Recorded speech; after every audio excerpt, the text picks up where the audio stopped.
Hello, in this video I will be detailing my creative process in constructing the short film which accompanies the magazine.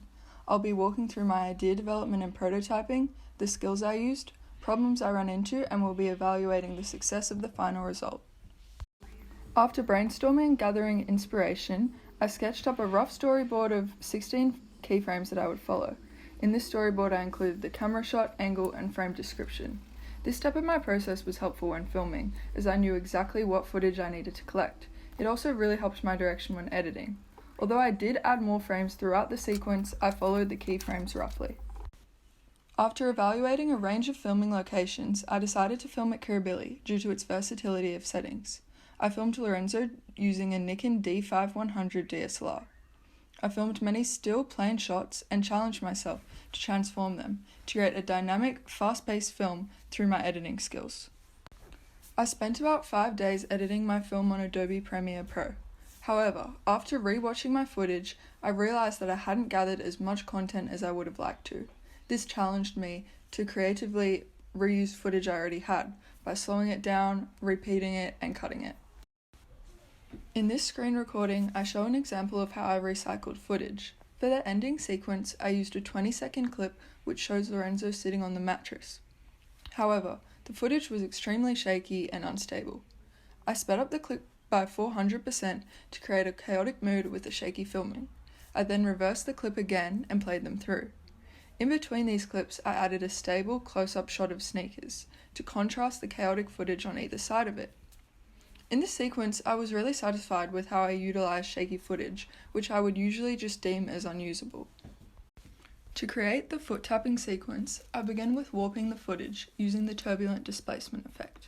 However, I was unsatisfied with the result as the sneakers weren't clear. I decided to add color into the shots to reinforce the youthful theme by tinting the footage blue and black. After doing this, I decided to delete the warp effect, as it took away from the strength of the shot and also threw the whole sequence off balance. I continued tinting the footage blue and black, and then I was finished with the sequence.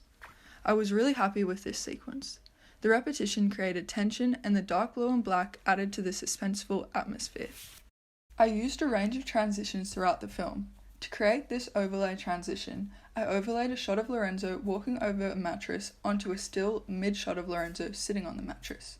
My goal was to create the appearance of him walking to the next shot. To do this, I reduced the opacity on the beginning of the clip and kept the end of the clip with 100% opacity. This meant that the clip's opacity slowly increased from beginning to end, allowing for a seamless transition. I then experimented with different overlay styles, such as linear burn, but I found that a normal overlay was the most effective. I color graded the majority of my footage with a purple tint. This really lifted my footage and allowed me to achieve a cohesive aesthetic throughout the entire film. Furthermore, I color graded certain sections of my film with a more green tint to contrast the purple color grading. This created interest and amplified the alternative aesthetic. When I went to export my final film, it failed. I got a notification saying that my disk was full and there was an error compiling the movie. To combat this, I freed up some disk space, tried again, and luckily, the export was successful. I'm really happy with the final film.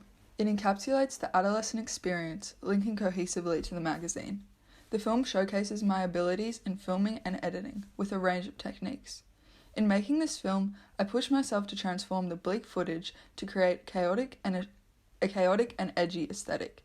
I successfully achieved this goal I set and learnt so much more about cinematography in the process.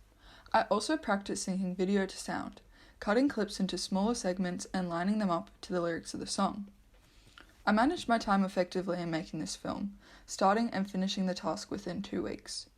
Not only does this film reinforce the magazine, it also adds another dimension to the 2D publication, transcending the brand across platforms.